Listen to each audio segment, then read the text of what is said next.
মহকুমা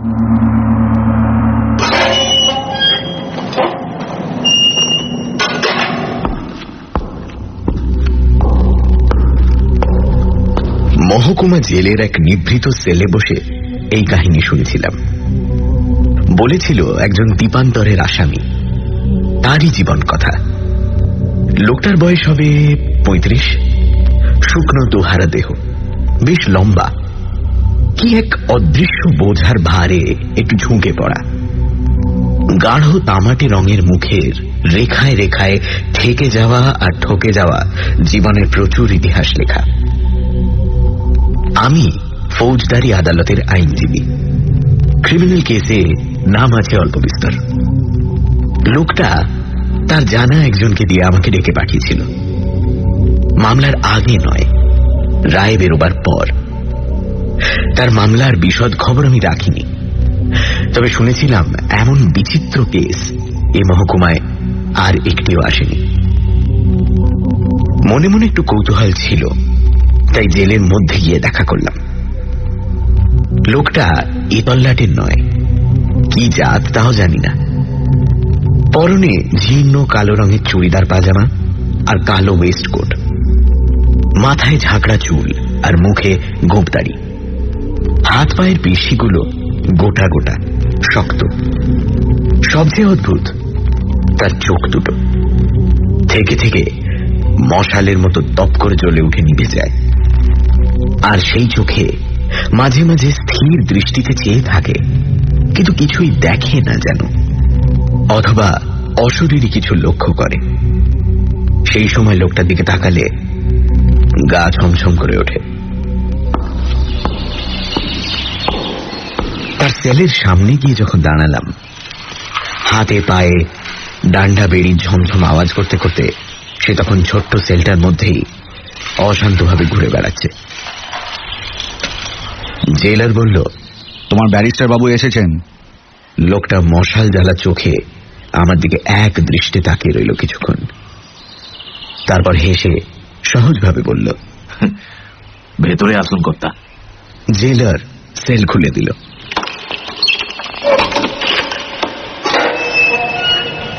ভেতরে গেলাম। লোকটা সোজাসুজি বলল, আপিল করতে চাই ব্যারিস্টার বাবু।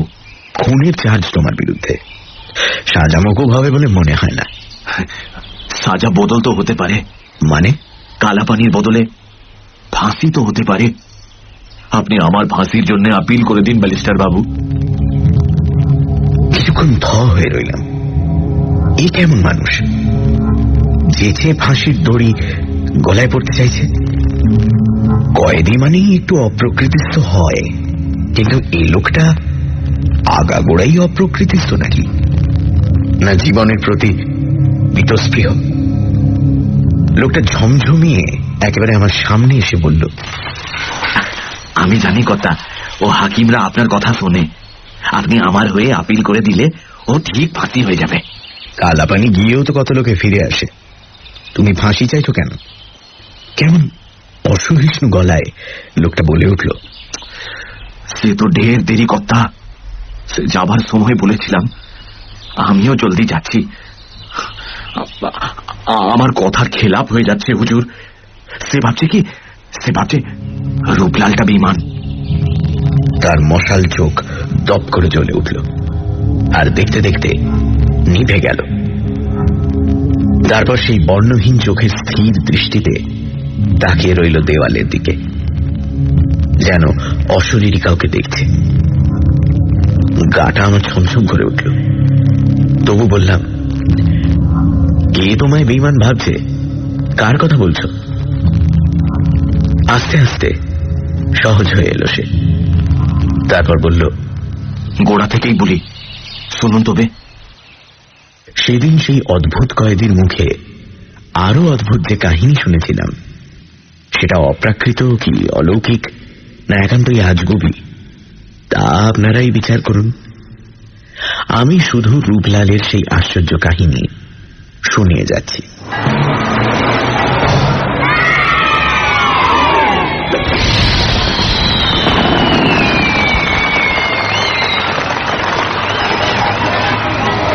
পথিয়ার মাঠে ছোট ছোট তাঁবু পড়েছে। প্রতি বছর শীতের শুরুতে নানান জায়গা থেকে বেদের দল এই গায়ে এসে আস্তানা পাতে। পথিয়ার মাঠই হল তাদের ডেরা। মেলা বসে, বেদের দল বাজির খেলা দেখায়, লোকের হাতের রেখা বিচার করে, আর বেদেনীরা রঙিন পুঁতির মালা আর কুলো ডালা বিক্রি করে। তারপর বসন্তকাল পড়লেই মৌসুমী পাখির মতো সব উধাও। পথিয়ার মাঠে এবছর এসেছে এক আজব দল। পায়ে হেঁটে নয়, 7টা মোষের গাড়ি বোঝাই করে। এরা সার্কাস দেখায়। 3টে ক্লাউন মজার চেহারা নিয়ে অনবরত তামাশা করে। বাঁদর, কুকুর, ছাগল সাইকেল চালায়, টিয়া পাখি কথা বলে, আরো কত কি। এ দলের প্রধান আকর্ষণ যে সে হল কালা জাদুঘর। অন্ধকার তাঁবুর মধ্যে শুধু একটা মোমবাতির আলোয় মুখ দেখে সে মানুষের ভবিষ্যৎ ঠিক ঠিক বলে দিতে পারে। ছোট ছোট তাঁবুগুলো থেকে একটু তফাতে ওই যে তাঁবুটা, ওটাই সার্কাসের আসর। বেলা দুপুর গড়িয়েছে, সূর্য মাথার উপর হেলেছে। বড় তাঁবুর সামনেটায় লোকের ভিড় ক্রমশ বাড়ছে। আশেপাশের 5খানা গাঁ থেকে লোক এসেছে। পায়ে পায়ে ধুলো উঠছে যেন দিনের কুয়াশা। তাঁবুর দরজার সামনে একটা উঁচু প্ল্যাটফর্মের উপর দাঁড়িয়ে একজন ক্লাউন মাথায় ঠোঙার মতো রঙিন টুপি পরে ঝাঁঝর করতাল হাতে চিৎকার করে ছড়া কাটছে।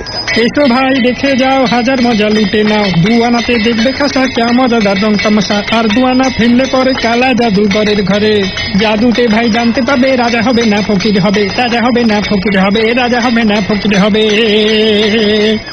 ছড়ার শেষে ঝমর ঝমর করতালের আওয়াজ। ক্লাউনের ডান পাশে বসে আছে থলথলে চেহারার একজন আদবয়সী লোক। সামনে ডালার ওপর ফুটো করা একটা বাক্স। তার কাজ শুধু দর্শকের হাত থেকে পয়সা নিয়ে সেই ফুটোর মধ্যে ফেলে দেওয়া। আর বাঁ পাশে দাঁড়িয়ে আছে কালা জাদুঘর। কালো স্যাটিনের চুড়িদার পাজামা পরনে, গায়ে কোমর পর্যন্ত খাটো কালো ওয়েস্টকোট, মাথায় কালো স্যাটিনের রুমাল বাঁধা, আর চোখে জলদস্যুর মতো চশমা প্যাটার্ন মুখোশ। কালো পোশাকে মোড়া লম্বা দেহটা তার স্থির হয়ে আছে। ওই আমাদের রূপলাল, 5 বছর আগেকার রূপলাল। তখন 30 বছরের জোয়ান। উৎসুক দৃষ্টিতে রূপলাল তাকিয়ে আছে ভিড়ের দিকে। গাঁয়ের দেহাতি লোকদের ভিড় তাঁবুতে আগে ঢোকার জন্য ঠেলাঠেলি করছে। রূপলালের উৎসুক চঞ্চল দৃষ্টি স্থির হয়ে গেল এক জায়গায়। হ্যাঁ, আজও এসেছে ওরা। বুড়োর হাত ধরে সেই মেয়েটি ভিড়ের পেছনে দাঁড়িয়ে আছে। আজ নিয়ে ওরা 3 দিন এলো, অথচ তাঁবুর ভেতরে পা দেয়নি একদিনও। বুড়োকে দেখলে গরিব চাষি বলেই মনে হয়। মাথার চুলগুলো একেবারে সাদা, কিন্তু মেয়েটা যেন টাটকা মৌসুমী ফুল। বছর 17-18 বেশি বয়স হবে না। নতুন কচি পাতার মতো শ্যামলা রং, ঢলঢলে মুখ, চুল বাঁধেনি। মেঠো হাওয়ায় বারবার মুখে এসে পড়ছে। বুড়োটা তো তাকিয়ে আছে রূপলালের দিকেই, কিন্তু মেয়েটা কেন তাকাচ্ছে না? কেন সে অপলক চোখে একটা বাদাম গাছের দিকে তাকিয়ে রয়েছে? ভিড় আস্তে আস্তে পাতলা হয়ে এলো। বড় তাঁবুর ভেতরটা প্রায় ভর্তি। খেলা এক্ষুনি শুরু হবে। আসর জমানোর জন্য ক্লাউন ভেতরে চলে গেছে বাক্স নিয়ে সেই থলথলে চেহারার লোকটিও। প্ল্যাটফর্মের ওপর একা রূপলালের খেলা শেষের দিকে। মেয়েটির হাত ধরে এগিয়ে এলো বুড়ো। রূপলাল আর যেচেই বলল, খেলা দেখবে নাকি? বুড়ো ঘাড় নেড়ে বলল, না। মেয়েটার দিকে তাকিয়ে রূপলাল বলল, আরে পয়সা লাগবে না, দেখোগে যাও। কিন্তু এত বড় প্রলোভনেও মেয়েটা চঞ্চল হলো না। একটু বিষণ্ণ হাসি হেসে বুড়ো বলল, না জাদুকর, খেলা দেখবার লগে আমি আসি নাই। আমার দরকার তোমার সাথে একটু নিরিবিলি চাই। নিরিবিলি? তাহলে সন্ধ্যের পর আমার তাঁবুতে এসো। মেয়েটা কেমন যেন ভয় পেয়ে বুড়োর হাত চেপে ধরে বলল, না না, রেতের বেলা পচিয়ার মাঠে দানরা আসে। আচ্ছা তবে থাক, আমিই যাব। ঘর কোথায় তোমার? উত্তর দিল বুড়ো, ওই শালতলিতে। খুশিদের ঘর বললে দেখিয়ে দিবে। খুশিকে? এই যে আমার মেয়ে। ঠিক যাবে তো কথা। চলে গেল মেয়েকে নিয়ে বুড়ো। আশ্চর্য, এতক্ষণ তাকিয়ে রইল মেয়েটা রূপলালের দিকে, কিন্তু কোনো ভাবেরই ছায়া পড়ল না তার চোখে। মেয়েটির দেহে যৌবন এসেছে, কিন্তু মনের বয়স কি হয়নি? যাকে বলে পুরোদস্তুর বেদে রূপলাল হলো তাই। বাপ মা কে, কোথাকার লোক জানে না। জ্ঞান হওয়া থেকে ঘুরছে বেদের দলের সঙ্গে, বড় হয়ে উঠেছে তাদেরই আওতায়। এ দল থেকে ও দল, এ গ্রাম থেকে ও গ্রাম। ছোটবেলায় দড়ির ব্যালেন্স শিখেছিল। সরু দড়ির উপর দাঁড়িয়ে কসরত দেখাতো মেলায়, 18 বছর বয়স অবধি। তারপর ভিড়ে গেল এক নেপালি বৌদ্ধ তান্ত্রিকের সঙ্গে, পাক্কা 6 বছর। এই 6টা বছর রূপলালের জীবনে সবচেয়ে বিচিত্র অধ্যায়। তার জীবনের মোড় ঘুরে গেল এই 6 বছরে। নেপালি তান্ত্রিক ছিল জ্যোতির্বিদ, আর জ্যোতির্বিদ্যায় পারদর্শী। শুধু মুখ আর কপালের গঠন দেখে লোকের ভূত ভবিষ্যৎ আশ্চর্যভাবে গণনা করতে পারত, আর কথা কইত মৃত আত্মাদের সঙ্গে, বিশেষ করে যাদের মৃত্যু হয়েছে অপঘাতে, সেই সব নিম্ন স্তরের প্রেতাত্মাদের সঙ্গে। এহেন তান্ত্রিকের অনুগত চেলা হয়ে রূপলাল গুরুর সঙ্গে চলে গেল তিব্বতের মঠে। 5.5 বছর বাদে যখন আবার ফিরে এলো বেদের দলে, তখন সেই দুর্লভ বিদ্যা তার সম্পূর্ণ আয়ত্ত হয়ে গেছে। সে শিখেছে প্রেতাত্মাদের আবাহন করতে, আর তাদের সাহায্যে জীবিত মানুষের ভবিষ্যৎ জেনে নিতে। এখন থেকে রূপলালের রূপ হলো অন্য, পেশা হলো ভিন্ন। মিশমিশে কালো স্যাটিনের আঁটো সাঁটো পোশাকে সেজে সে যখন অন্ধকার স্টেজে এসে দাঁড়ায়, হলদে মোমের আলোয় তাকে দেখে দর্শকের গায়ে কাঁটা দিয়ে ওঠে। সেই থেকে তার নাম হলো কালা জাদুঘর। সন্ধ্যের পর নিজের তাঁবুতে বসে একটু জিরিয়ে রূপলাল বেরিয়ে পড়ল শালতলির উদ্দেশ্যে। জায়গাটা পচিয়ার মাঠ থেকে মাইলটাকের মধ্যে। খুশিদের বাড়িটা জিজ্ঞেস করতেই পাওয়া গেল। বাড়ি বলতে খান 2 মেটে ঘর আর উঠোন। রূপলাল তার কালো পোশাক পরে আসেনি, তাই বুড়ো প্রথমে চিনতে পারল না। তারপর ডেকে বসালো ঘরের মধ্যে। ডেকে আনলো খুশিকে পাশের ঘর থেকে।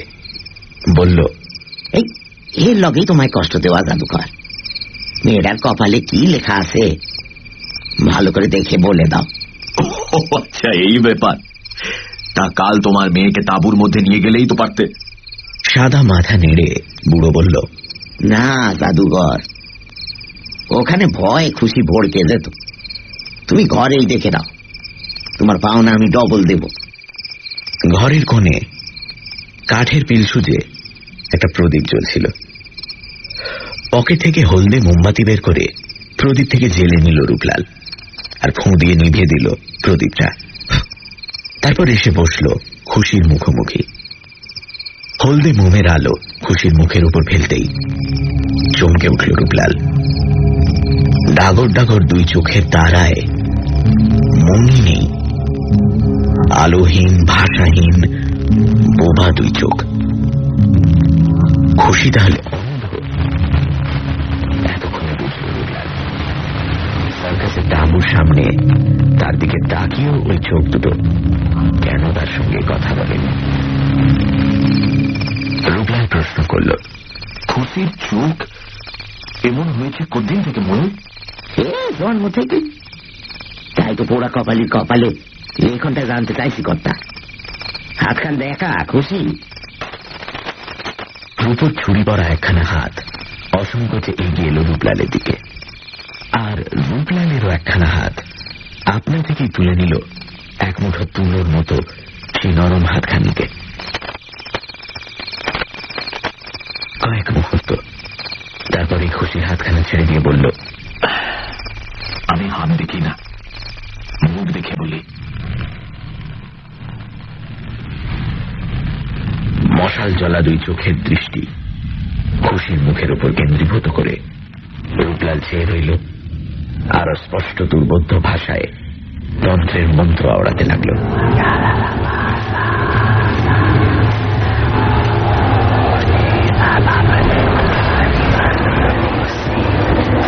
মাঝে মাঝে কাঁপতে লাগলো হলদে মোমের শিখা। বাইরে ঝিঝি ডাকা রাত মুহূর্তের পর মুহূর্ত চলে যাচ্ছে। দুর্বোধ্য তিব্বতী ভাষায় তন্ত্রমন্ত্র রূপলালের চাপা গম্ভীর গলায় ক্রমশ দূরের ঘণ্টার ধ্বনির মতো মিলিয়ে আসতে লাগল। কেঁপে ওঠা মোমের আলোয় খুশির ছায়াও পেছনের মেটে দেয়ালে কাঁপতে লাগল। আর তার মনে হতে লাগলো ঘরের আবছা অন্ধকারে ছায়া ছায়া মূর্তি ধরে কারা যেন নড়ে চড়ে বেড়াচ্ছে, ফিস ফিস করে কথা বলছে।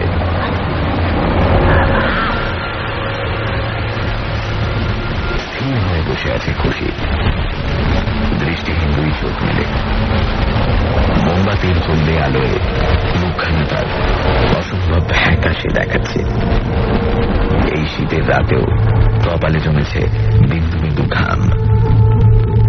রূপলাল বুঝতে পারল তার উপর প্রেতাত্মার ভর হয়েছে। তার চোখের মশাল যেন আরো উগ্র হয়ে উঠল।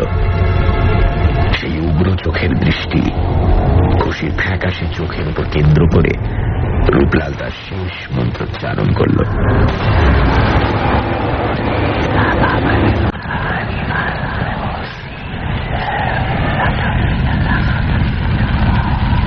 বুড়ো দেখতে পেল না, কিন্তু রূপলাল স্পষ্ট দেখল খুশির মুখখানা শুকনো পাতার মতো ক্রমশ কালো হয়ে আসছে। মাথার উপর চক্কর দিচ্ছে একটা বাদুড়। আশেপাশে কিলবিল করছে বিষধর সাপ।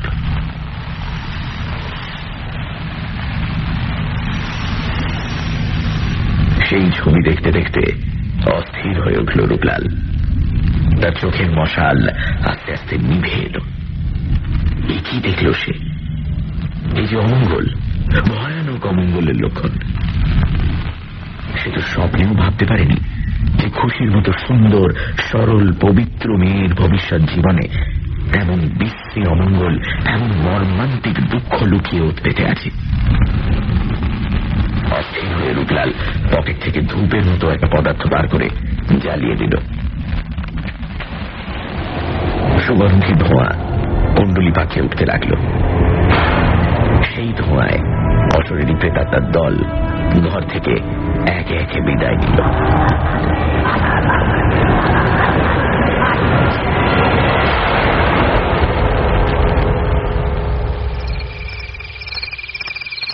সহজ আর হালকা হয়ে এলো ঘরের বাতাস। স্বাভাবিক হয়ে এলো খুশির মুখের রং। রূপলাল প্রদীপ জেলে মোমবাতিটা নিভিয়ে দিল। এতক্ষণে বুড়ো মোড়ল নড়ে চড়ে বসল। সংশয় আর অনিশ্চয়তায় কাঁপা গলায় বলল, কি দেখলে জাদুঘর আমার খুশির মুখে?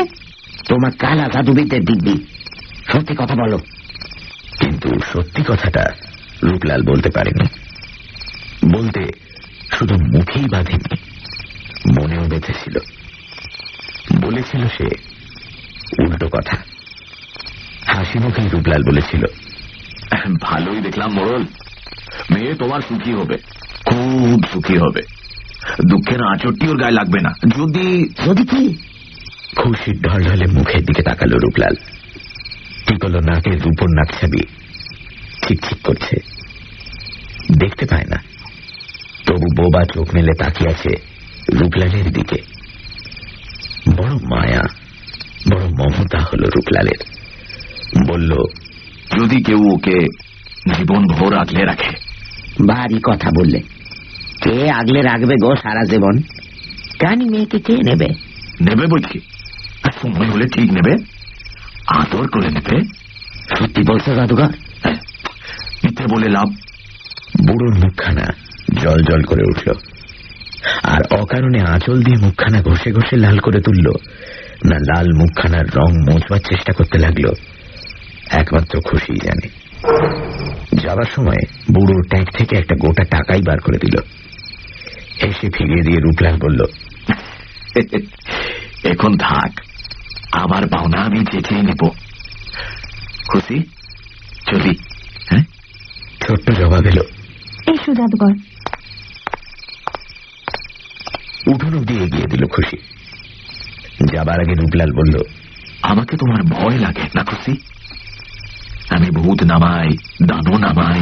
তখন থেকে আর ভয় লাগে না। কখন থেকে? একটু চুপ করে থেকে আবছা গলায় খুশি বলল, সেই যখন তুমি আমার হাত ধরলে। ভারী মিষ্টি আওয়াজ খুশির। সেই আওয়াজের মিঠে রেশ কানে নিয়ে রূপলাল চলে গেল।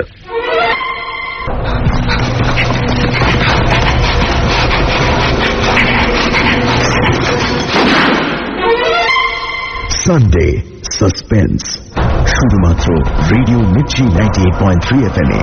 It's hot.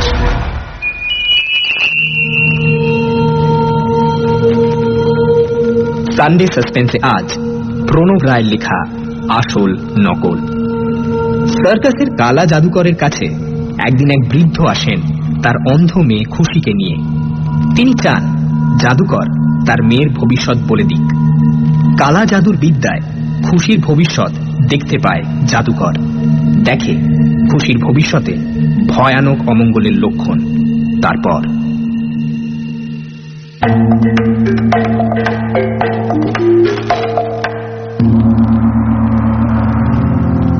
শীতের শুরু থেকে আজব সার্কাস পার্টি বসন্তকাল অবধি রয়ে গেল পচিয়ার মাঠে। বড় তাঁবুতে লোকের ভিড় আর কমে না। সেই থলথলে চেহারার লোকটির বাক্স থেকে পয়সা প্রায় উপচে পড়ছে। রূপলাল রোজ বিকেলে তাঁবুতে কালা জাদুর খেল দেখায়, আর সন্ধ্যেবেলা গুটি গুটি হাজির হয় শালতলিতে, কোনদিন বা সকালবেলাতে। খুশির হাত ধরে বেরিয়ে নিয়ে আসে ঝমুকি নদীর ধার অব্দি। কোন কারণে এক আধ দিন যেতে না পারলে পরের দিন খুশি চুপ মেলে যায়। 3 বার না ডাকলে সাড়া মেলে না। কি হলো তোমার? অমন গুম হয়ে আছো কেন? আসতে পারিনি বলে ও রাগ গোসা হয়েছে নাকি? আস্তে আস্তে খুশি বলে, রাগ নয় জাদুঘর, ভয়। কিসের ভয়? হ্যাঁ, তা জানি না, থেকে থেকে মনে হয় কারা যেন চুপি সারে ঘুরছে আমার পাশে। তাদের নিঃশ্বাসের হাওয়া গায়ে লাগে, জানো জাদুঘর? রূপলাল জানে তার গুরুর দেওয়া তান্ত্রিক বিদ্যার দৌলতে এসে বোঝে কোন অমঙ্গল, কোন অকল্যাণের ছায়া থেকে থেকে খুশির গায়ে বিষ নিঃশ্বাস ফেলে যায়। এক মুহূর্তের জন্য থমথমে হয়ে ওঠে রূপলালের মুখ। বুক ভরে যায় বড় মায়ায়, বড় মমতায়। পরক্ষণে হেসে খুশির হাত ধরে বলে,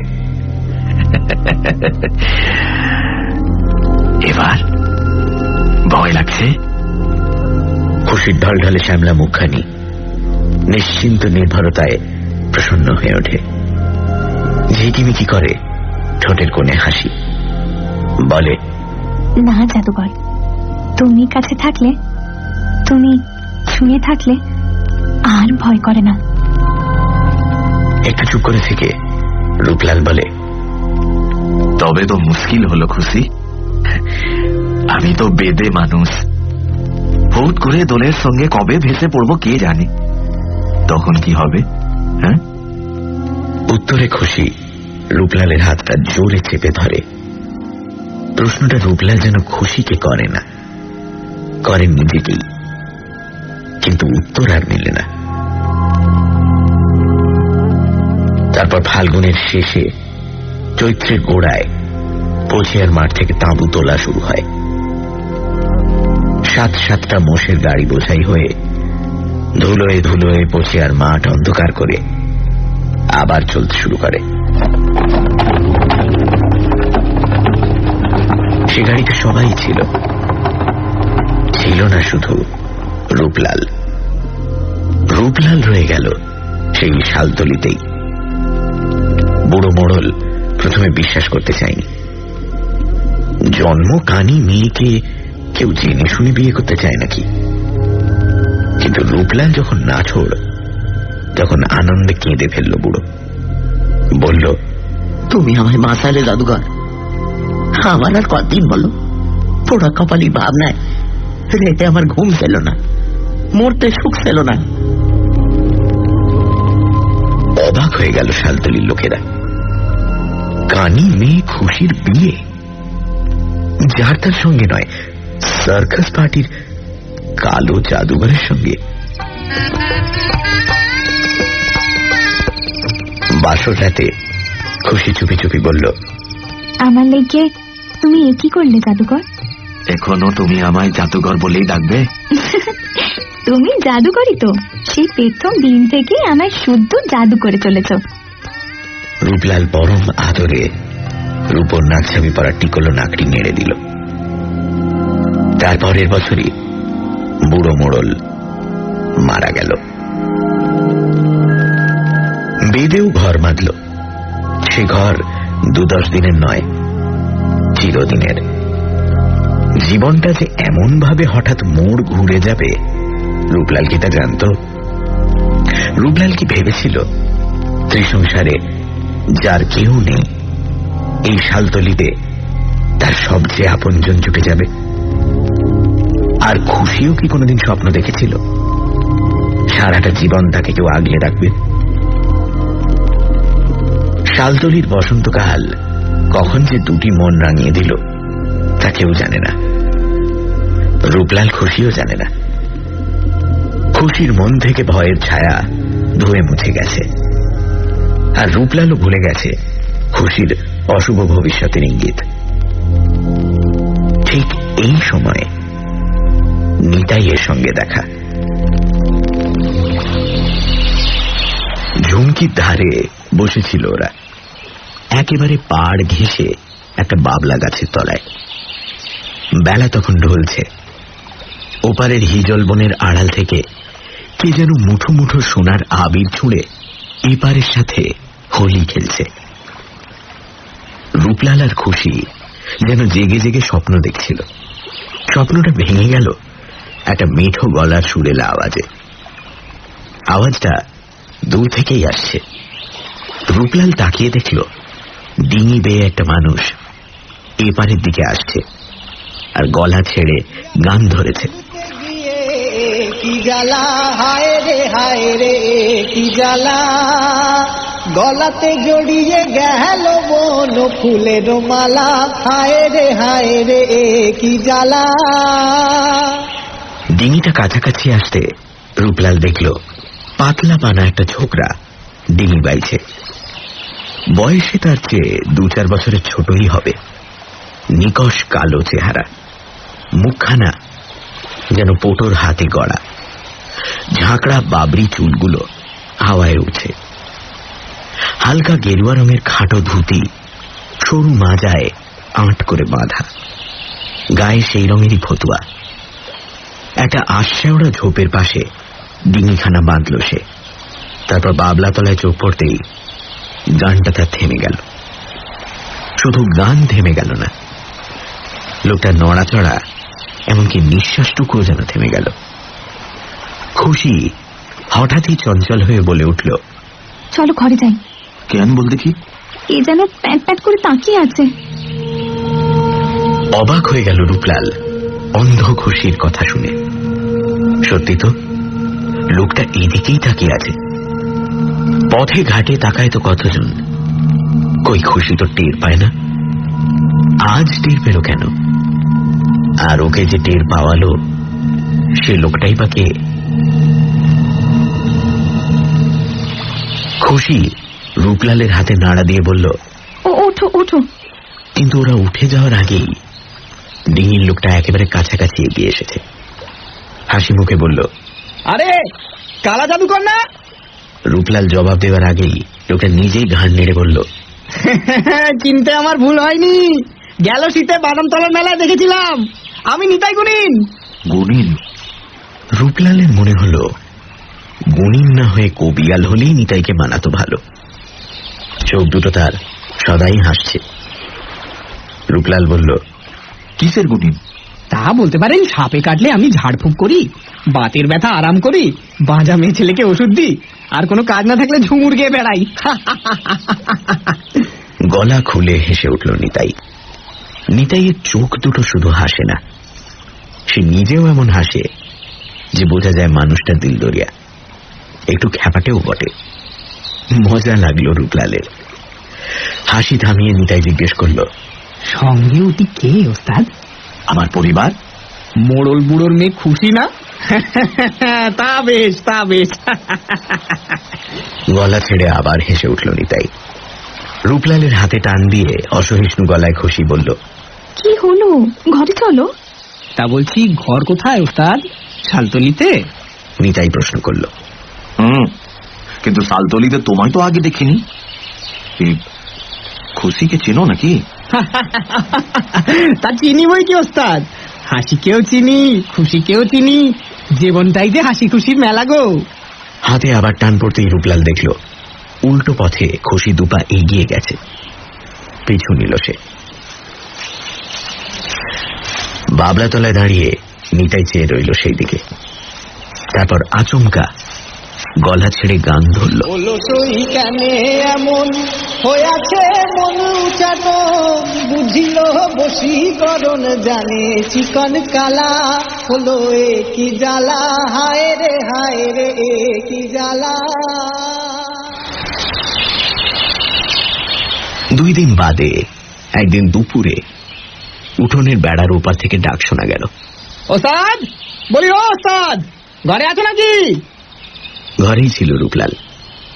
ক্ষেত থেকে ফিরে সবে স্নান খাওয়া সেরেছে। বেরিয়ে এসে দেখল নিতাই গুণিন। বলল, এ ভোর দুপুরে কি মনে করে গুণিন? কপালের ওপর থেকে ঘামে ভেজা চুলগুলো সরিয়ে দিয়ে নিতাই বলল, কথা আছে ওস্তাদ, আগে দাওয়া একটু বসতে বলো। নিতাই অবশ্য রূপলালের বলার অপেক্ষা রাখল না, নিজেই এসে চেপে বসল। তারপর ফতুয়ার পকেট থেকে লাল লণ্ঠন সিগারেট বার করে একটা রূপলালকে দিল, একটা নিজে ধরালো।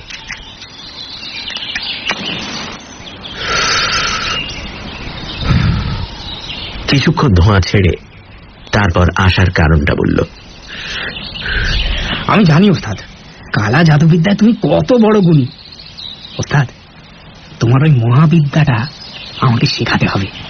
সে কি নেতাই, আরে তুমিও তো গুণিন, কত বিদ্যে তোমার জানা। দূর দূর, কিচ্ছু না ওস্তাদ, আমার একটাই বিদ্যা জানা, আর বাকি সব বুঝলুকি। কোন বিদ্যে? মা ধূমাবতীর বিদ্যা, রূপ বদল। ওটা কোন বিদ্যে গুণিন? শিখলে কোন ক্ষমতা বাড়ে? সে বড় মজার বিদ্যা ওস্তাদ, সে তোমায় আমি শিখিয়ে দেবো খন, কিন্তু আগে তোমার বিদ্যেটা আমায় দেবে, তুমি বলো। দেব না কেনে, তবে কালা জাদু বিদ্যে ও বড় ভদ্রকট, ভূত পেরেতের কারবার, শিখতে কিন্তু সময় লাগে। তা লাগুক। বলে ফতুয়ার পকেট থেকে আরো কয়েকটি জিনিস বার করল নিতাই।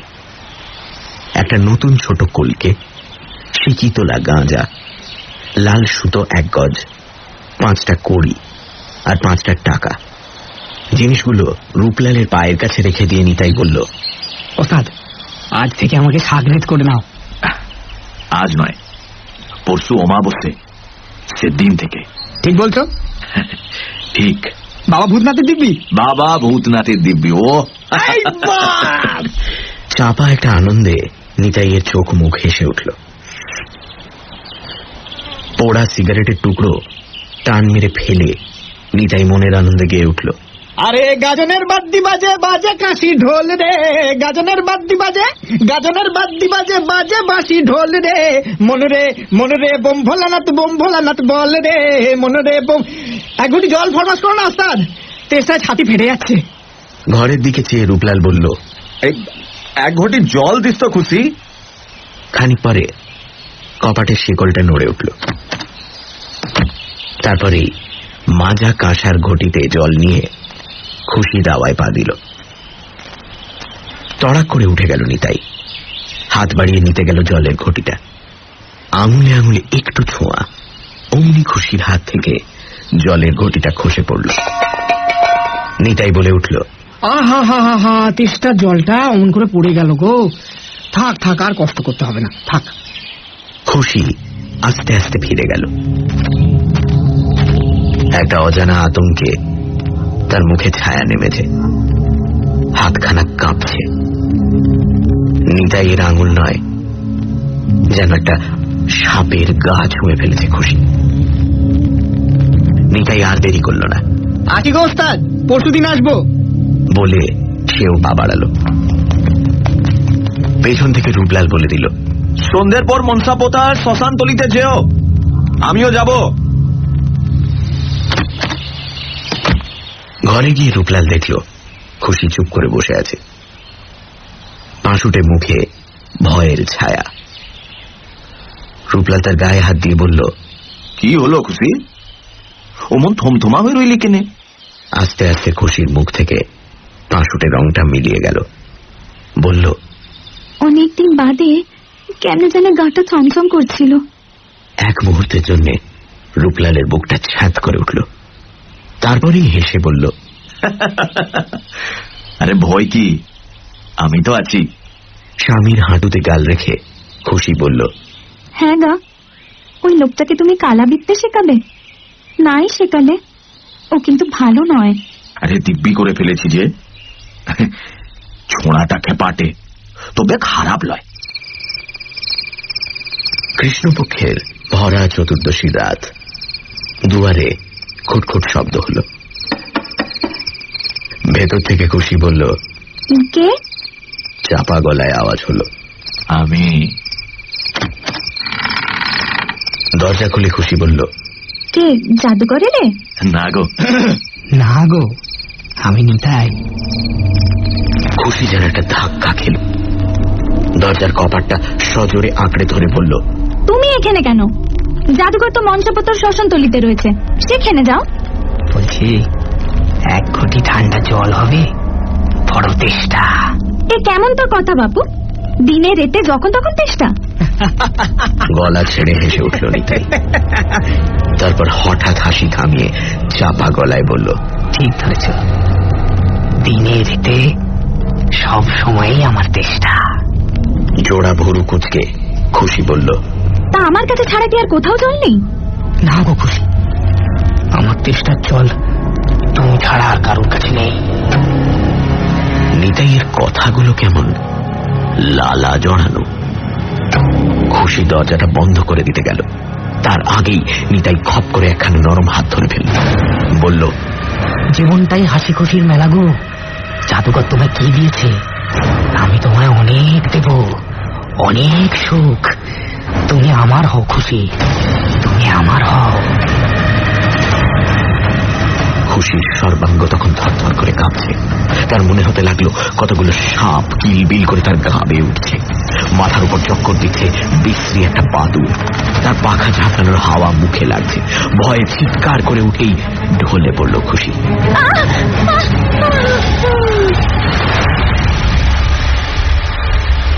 নিতাই এতটা ভাবেনি।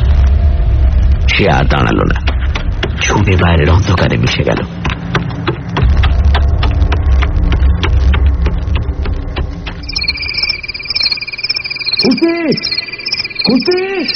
গাঢ় ঘুমের কুয়াশা ধীরে ধীরে ফিকে হয়ে আসে, আর তারই মাঝে রূপলাল যেন অনেক দূর থেকে ডাকছে, খুশি কি হলো তোর? খুশি! চোখের ভারী পাতা দুটো মেলে খুশি দেখল শিয়রে সত্যিই রূপলাল। খুশি কি হলো তোর?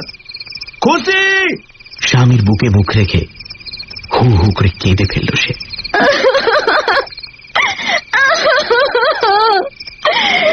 নেতাই শয়তানকে তুমি আর হাসতে দিও না, কখনো না। ও আমায় গুণ করবে, ও আমায় মেরে ফেলবে গো। খুশিকে বুকে জড়িয়ে ধরে রূপলাল হ্যাঁ করল না, না করল না, গুম হয়ে বসে রইল। শুধু তার মশাল চোখ একবার দপ করে জ্বলে উঠল। নিতাইকে মানা করতে হয়নি, নিজে থেকে সে আর আসেনি। 1.5-2 মাস কাটল, রূপলাল তবু নিশ্চিন্ত হতে পারল না। খুশি বলেছিল, ও শয়তান যখন আমার হাতখানা ধরলো তখন না শরীরটা আমার অবশ হয়ে গেল। মনে হলো তুমি আমার হাত ধরেছো। বলিস কি? হ্যাঁ গা। তারপর ও নচ্ছা যখন বললে জাদুকর তোমারে কি দিয়েছে, তখন হুঁশ হলো। আমার মন বললে এ তুমি নয়, এ নিশ্চয়ই শয়তানটা। আমার শরীরটা কাঁপতে লাগলো, আর তারপর কিচ্ছু মনে নেই। খুশির কথা শুনে মনে মনে চমকে উঠেছিল রূপলাল। নিতাই গুণিনের হাতের ছোঁয়ায় অবশ হয়ে এসেছিল খুশির সর্বাঙ্গ। মনে হয়েছিল রূপলালই তার হাত ধরেছে। তাহলে খুশিকে ঠিক অবশ নয়, বশ করেছিল নিতাই। তবে কি নিতাই গুণিন ডাকিনী মন্ত্র জানে? এত বড় গুণিন হয়েও কেন সে রূপলালের কাছে এসেছিল সে তো এখন বোঝাই যাচ্ছে। কালা জাদুবিদ্যার লোভে নয়, এসেছিল খুশি ফুলের টাটকা মধুর লোভে। নেপালি তান্ত্রিক গুরুর বিদ্যে কখনো মিথ্যে বলে না। অন্ধ খুশির জীবনে তাহলে ওই শনি, ওই নিতাই। ফসল কাটার দিন এসে গেছে। আউশের নতুন ফসল। বুড়ো মোড়লের 22 বিঘের ফসল তুলে গঞ্জে পাঠিয়ে দিয়েছে রূপলাল। এবার মহাজনের গদি থেকে আদায় আনতে যাওয়ার কাজটাই বাকি। ফসল কাটার সময় নিজে একটি বারো মাঠে যায়নি রূপলাল, কাজে খুশিকে চোখের আড়াল করতে হয়। কিন্তু আদায়ের ব্যাপারে নিজে না গেলেই নয়। রূপলাল বলল, ও ভোর ভোর গঞ্জে চলে যাব আর সুজি ঢলবার আগেই ফিরে আসবো। আরে ভাবিস না খুশি, সুদামাকে রেখে যাচ্ছি তো। গঞ্জে চলে গেল রূপলাল। কিন্তু যতই তাড়াহুড়ো করুক, ফিরতে ফিরতে সূর্য ঢলে পড়ল। ছোট ছোট কিউটের বাচ্চার মতো কুণ্ডুলি পাকানো ছোট ছোট কালো মেঘ সাঁঝের আকাশে জড়ো হতে লাগলো। শালতলির সীমানায় গাড়ি থেকে নেমে পড়ে জোরে পা চালিয়ে দিল রূপলাল।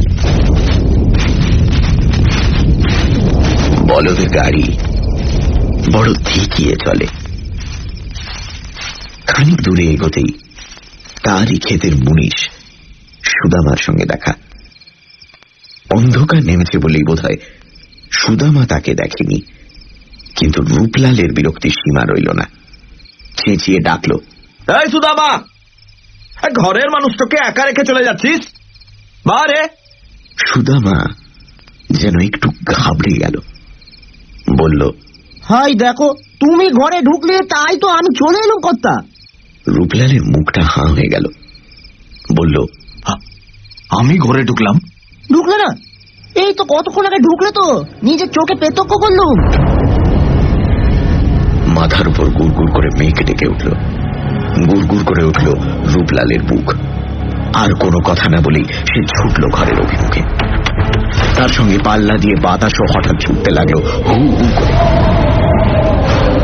মাথার উপর ঘন ঘন হাঁকার দিতে লাগলো অদৃশ্য দৈত্যদানব দল।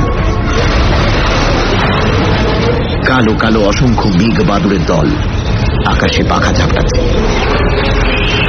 তীর বেগে ছুটল রূপলাল।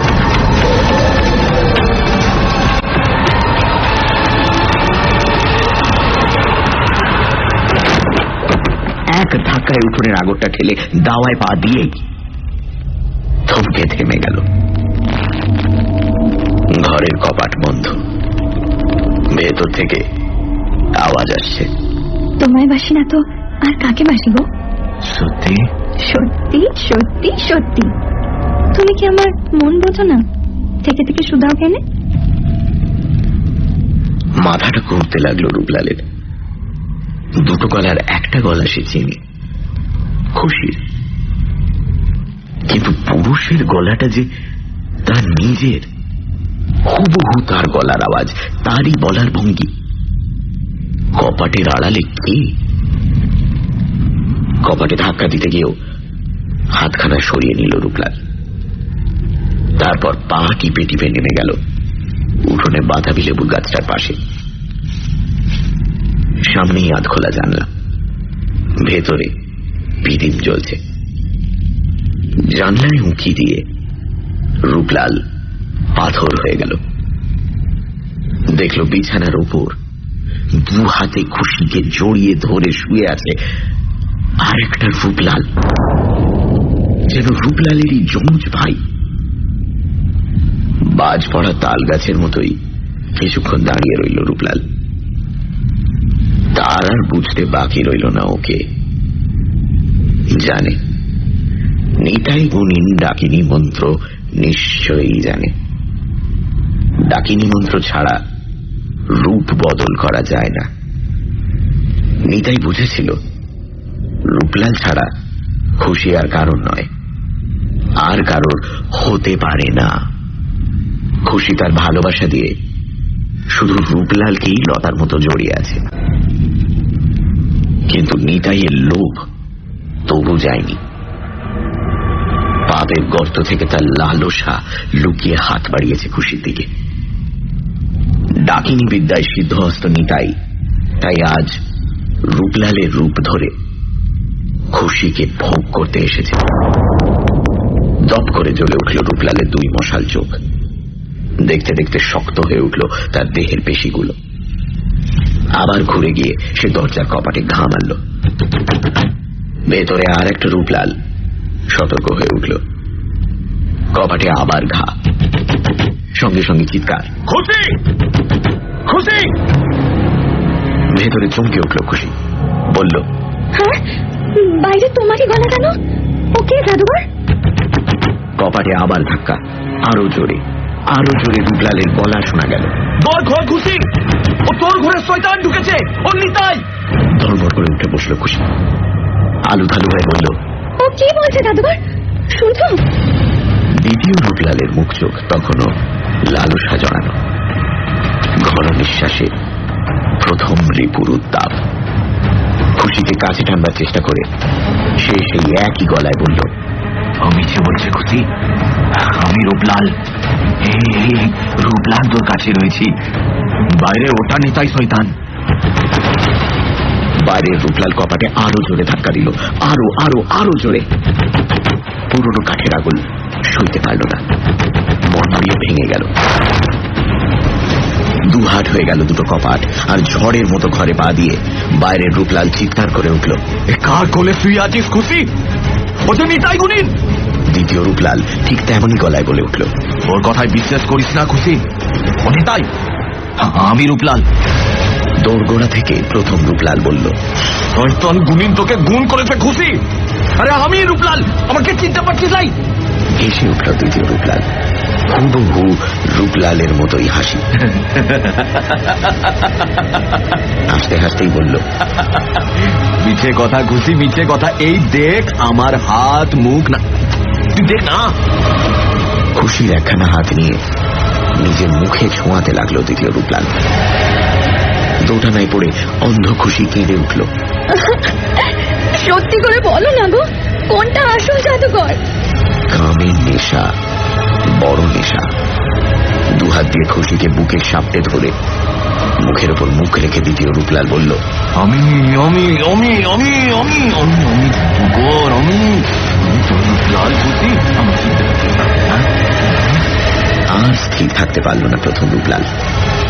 চালের পাতা থেকে কি একটা জিনিস তার হাতের মুঠোয় চলে এলো। দিনের আলোয় নিমেষের জন্য বিদ্যুৎ ঠিকরে উঠল তার হাতে। তারপরেই দ্বিতীয় রূপলালের মুন্ডুটা কাত হয়ে লটকে পড়ল। আকাশে অদৃশ্য দৈত্যদানর দল বিকট শব্দে হাঁকার দিয়ে উঠল। খ্যাপা হাওয়া হেসে উঠল থরথর করে। আর রক্তমাখা রামদাখানা হাতের মুঠোয় ধরে শক্ত হয়ে দাঁড়িয়ে রইল প্রথম রূপলাল। তার চোখের সামনে দ্বিতীয় রূপলালের রক্তমাখা দেহটা দেখতে দেখতে নিতাই গুণিনের চেহারা নিল।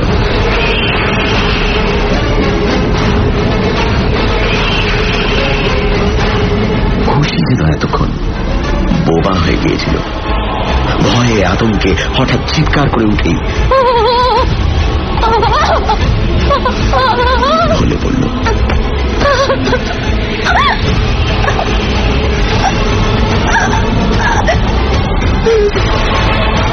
মশাল জ্বালা চোখে স্থির দৃষ্টি মেলে রূপলাল দেখতে লাগলো খুশির গা বেয়ে কিলবিল করে উঠছে বিষাক্ত সাপের দল। মাথার উপর চক্কর দিচ্ছে রক্ত শোষা বাদুড়। ঠিক এই দৃশ্যই দেখেছিল রূপলাল যেদিন সে প্রথম এসেছিল খুশির ভবিষ্যৎ গণনা করতে।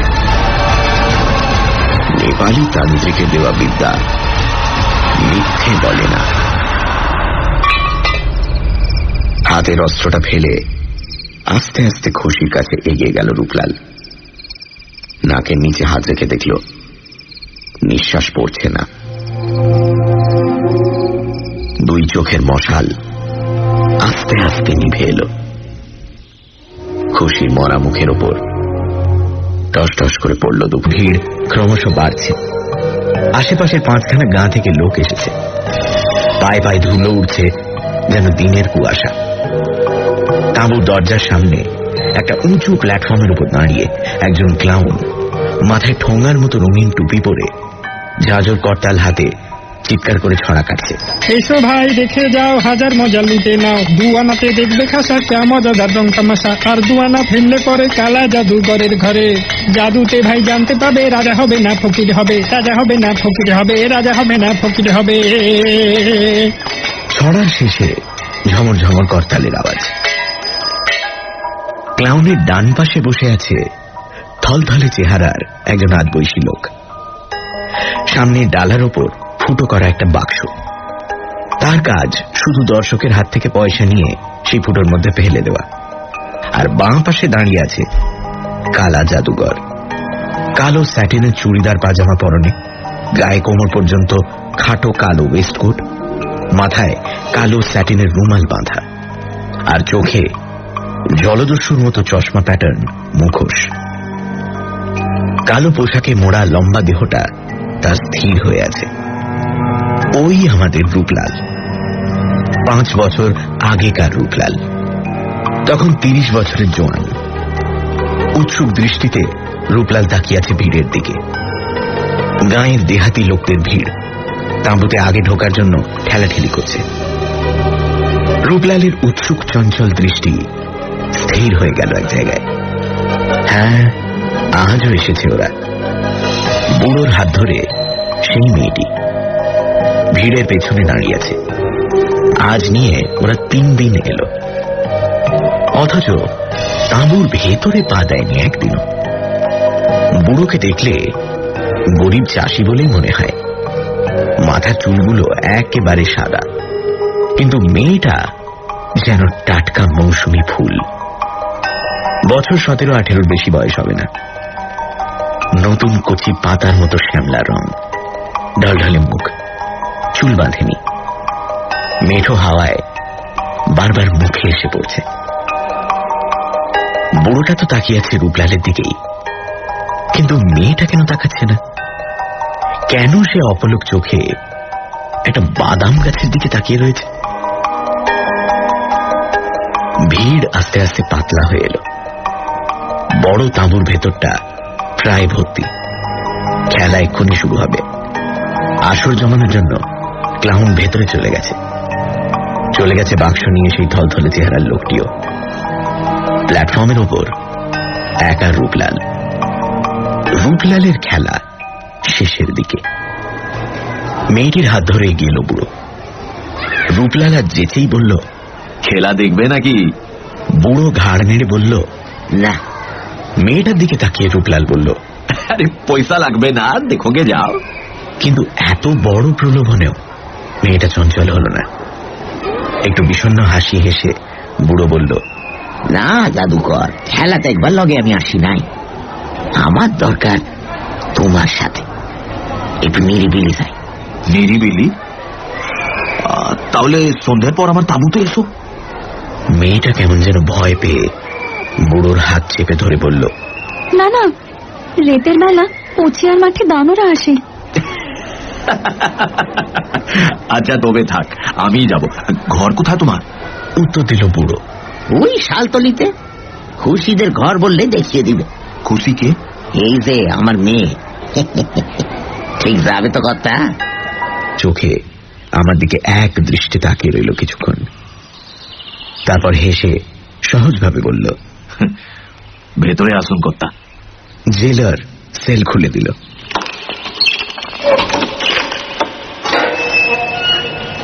ভেতরে গেলাম। লোকটা সোজাসুজি বলল, আপিল করতে চাই ব্যারিস্টার বাবু। খুনের চার্জ তোমার বিরুদ্ধে। সাজামুখো ভাবে বলে মনে হয় না। সাজা বদল তো হতে পারে। মানে? কালাপানির বদলে ফাঁসি তো হতে পারে। আপনি আমার ফাঁসির জন্য আপিল করে দিন ব্যারিস্টার বাবু। কিছুক্ষণ ধ হয়ে রইলাম। এ কেমন মানুষ, যেছে ফাঁসির দড়ি গলায় পড়তে চাইছে? কয়েদি মানেই একটু অপ্রকৃতিস্থ হয়, কিন্তু এই লোকটা আগাগোড়াই অপ্রকৃতিস্থ নাকি? না জীবনের প্রতি বীতস্পৃহ? লোকটা ঝমঝমিয়ে একেবারে আমার সামনে এসে বলল, আমি জানি কথা, ও হাকিমরা আপনার কথা শোনে। আপনি আমার হয়ে আপিল করে দিলে ও ঠিক ফাঁসি হয়ে যাবে। কালাপানি গিয়েও তো কত লোকে ফিরে আসে, তুমি ফাঁসি চাইছো কেন? কেমন অসহিষ্ণু গলায় লোকটা বলে উঠল, সে তো ঢের দেরি কথা। যাবার সময় বলেছিলাম আমিও জলদি যাচ্ছি। আমার কথার খেলাপ হয়ে যাচ্ছে হুজুর। সে ভাবছে রূপলালটা বেঈমান। তার মশাল চোখ দপ করে জ্বলে উঠল, আর দেখতে দেখতে নিভে গেল। তারপর সেই বর্ণহীন চোখের স্থির দৃষ্টিতে তাকিয়ে রইল দেওয়ালের দিকে, যেন অশরীরী কাউকে দেখছে। গাটা আমার ছমছম করে উঠল। তবু বললাম, কে তোমায় বেঈমান ভাবছে? কার কথা বলছো? আস্তে আস্তে সহজ হয়ে এলো সে। তারপর বলল, গোড়া থেকেই বলি, শুনুন তবে। সেদিন সেই অদ্ভুত কয়েদির মুখে আরো অদ্ভুত যে কাহিনী শুনেছিলাম, সেটা অপ্রাকৃত কি অলৌকিক না একান্তই আজগুবি, তা আপনারাই বিচার করুন। আমি শুধু রূপলালের সেই আশ্চর্য কাহিনী শুনিয়ে যাচ্ছি।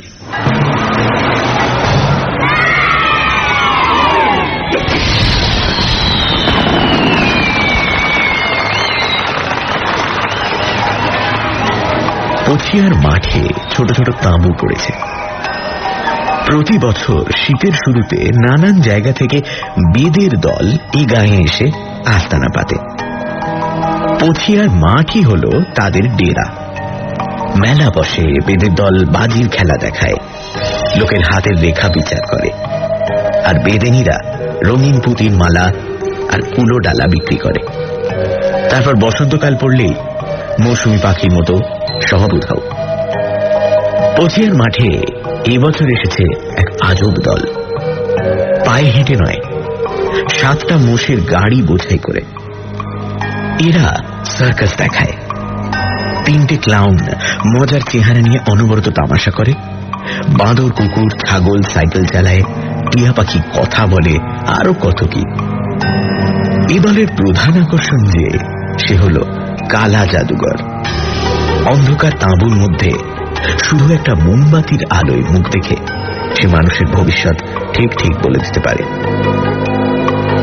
ছোট ছোট তাঁবুগুলো থেকে একটু তফাতে ওই যে তাঁবুটা, ওটাই সার্কাসের আসর। বেলা দুপুর গড়িয়েছে, সূর্য মাথার উপর হেলেছে। বড় তাঁবুর সামনেটায় লোকের চলে গেল মেয়েকে নিয়ে বুড়ো। আশ্চর্য, এতক্ষণ তাকিয়ে রইল মেয়েটা রূপলালের দিকে, কিন্তু কোনোভাবেরই ছায়া পড়ল না তার চোখে। মেয়েটির দেহে যৌবন এসেছে, কিন্তু মনের বয়স কি হয়নি। যাকে বলে পুরো দস্তুর বেদে রূপলাল হলো তাই। বাপ মা কে, কোথাকার লোক জানে না। জ্ঞান হওয়া থেকে ঘুরছে বেদের দলের সঙ্গে, বড় হয়ে উঠেছে তাদেরই আওতায়। এ দল থেকে ও দল, এই গ্রাম থেকে ও গ্রাম। ছোটবেলায় দড়ির ব্যালেন্স শিখেছিল, সরু দড়ির উপর দাঁড়িয়ে কসরত দেখাতো মেলায় 18 বছর বয়স অবধি। তারপর ভিড়ে গেল এক নেপালি বৌদ্ধ তান্ত্রিকের সঙ্গে, পাক্কা 6 বছর। এই 6টা বছর রূপলালের জীবনে সবচেয়ে বিচিত্র অধ্যায়। তার জীবনের মোড় ঘুরে গেল এই 6 বছরে। নেপালি তান্ত্রিক ছিল জ্যোতির্বিদ, আর জ্যোতির্বিদ্যায় পারদর্শী। শুধু মুখ আর কপালের গঠন দেখে লোকের ভূত ভবিষ্যৎ আশ্চর্যভাবে গণনা করতে পারত, আর কথা কইত মৃত আত্মাদের সঙ্গে, বিশেষ করে যাদের মৃত্যু হয়েছে অপঘাতে, সেই সব নিম্ন স্তরের প্রেতাত্মাদের সঙ্গে। এহেন তান্ত্রিকের অনুগত চেলা হয়ে রূপলাল গুরুর সঙ্গে চলে গেল তিব্বতের মঠে। 5.5 বছর বাদে যখন আবার ফিরে এলো বেদের দলে, তখন সেই দুর্লভ বিদ্যা তার সম্পূর্ণ আয়ত্ত হয়ে গেছে। সে শিখেছে প্রেতাত্মাদের আবাহন করতে, আর তাদের সাহায্যে জীবিত মানুষের ভবিষ্যৎ জেনে নিতে। এখন থেকে রূপলালের রূপ হলো অন্য, পেশা হলো ভিন্ন। মিশমিশে কালো স্যাটিনের আঁটো সাঁটো পোশাকে সেজে সে যখন অন্ধকার স্টেজে এসে দাঁড়ায়, হলদে মোমের আলোয় তাকে দেখে দর্শকের গায়ে কাঁটা দিয়ে ওঠে। সেই থেকে তার নাম হলো কালা জাদুঘর। সন্ধ্যের পর নিজের তাঁবুতে বসে একটু জিরিয়ে রূপলাল বেরিয়ে পড়ল শালতলির উদ্দেশ্যে। জায়গাটা পচিয়ার মাঠ থেকে মাইলটাকের মধ্যে। খুশিদের বাড়িটা জিজ্ঞেস করতেই পাওয়া গেল। বাড়ি বলতে খান 2 মেটে ঘর আর উঠোন। রূপলাল তার কালো পোশাক পরে আসেনি, তাই বুড়ো প্রথমে চিনতে পারল না। তারপর ডেকে বসালো ঘরের মধ্যে। ডেকে আনলো খুশিকে পাশের ঘর থেকে, বলল, এই এর লগেই তোমায় কষ্ট দেওয়া জাদুকর। মেয়েটার কপালে কি লেখা আছে ভালো করে দেখে বলে দাও। আচ্ছা, এই ব্যাপার।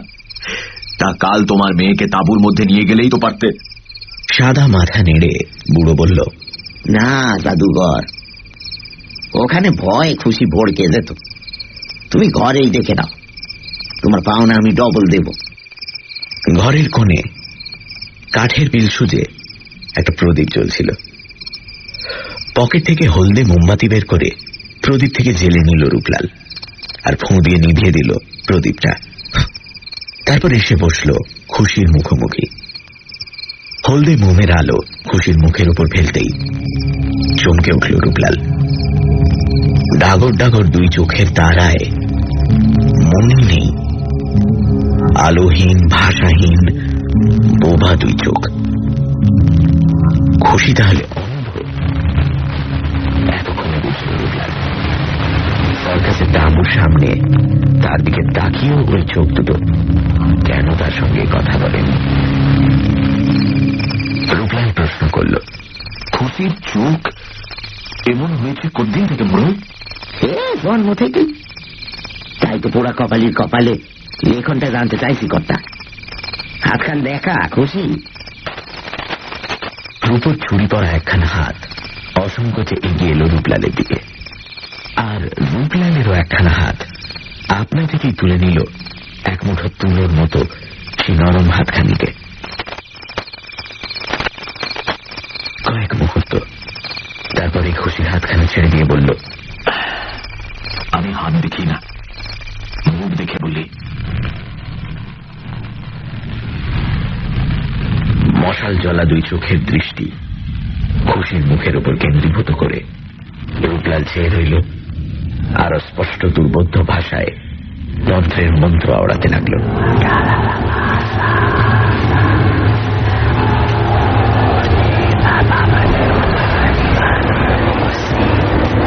মাঝে মাঝে কাঁপতে লাগলো হলদে মোমের শিখা। বাইরে ঝিঁঝি ডাকা রাত মুহূর্তের পর মুহূর্ত চলে যাচ্ছে। দুর্বোধ্য তিব্বতী ভাষায় মন্ত্র রূপলালের চাপা গম্ভীর গলায় ক্রমশ দূরের ঘণ্টার ধ্বনির মতো মিলিয়ে আসতে লাগলো। কেঁপে ওঠা মোমের আলোয় খুশির ছায়াও পেছনের মেটে দেয়ালে কাঁপতে লাগলো। আর তার মনে হতে লাগলো ঘরের আবছা অন্ধকারে ছায়া ছায়া মূর্তি ধরে কারা যেন নড়ে চড়ে বেড়াচ্ছে, ফিসফিস করে কথা বলছে।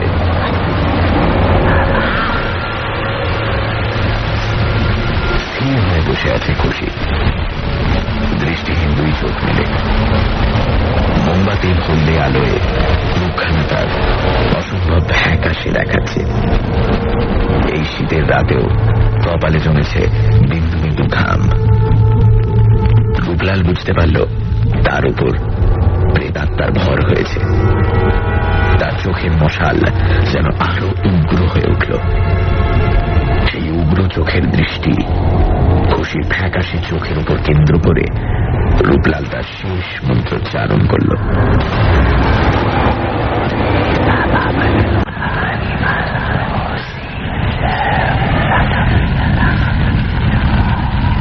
বুড়ো দেখতে পেল না, কিন্তু রূপলাল স্পষ্ট দেখল খুশির মুখখানা শুকনো পাতার মতো ক্রমশ কালো হয়ে আসছে।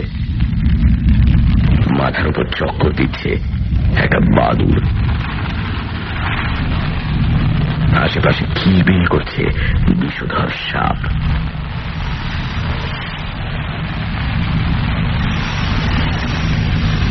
সেই ছবি দেখতে দেখতে অস্থির হয়ে উঠল রূপলাল। তার চোখের মশাল আস্তে আস্তে নিভে এলো। এ কি দেখল সে? এই যে অমঙ্গল, ভয়ানক অমঙ্গলের লক্ষণ। সে তো স্বপ্নেও ভাবতে পারেনি যে খুশির মতো সুন্দর সরল পবিত্র মেয়ের ভবিষ্যৎ জীবনে এমন বিশ্রী অমঙ্গল, এমন মর্মান্তিক দুঃখ লুকিয়ে উঠতে আছে। অস্থির হয়ে রূপলাল পকেট থেকে ধূপের মতো একটা পদার্থ বার করে জ্বালিয়ে দিল। সুগন্ধি ধোঁয়া কুণ্ডলি পাকে উঠতে লাগলো। সেই ধোঁয়ায় অশরীরী প্রেতাত্মার দল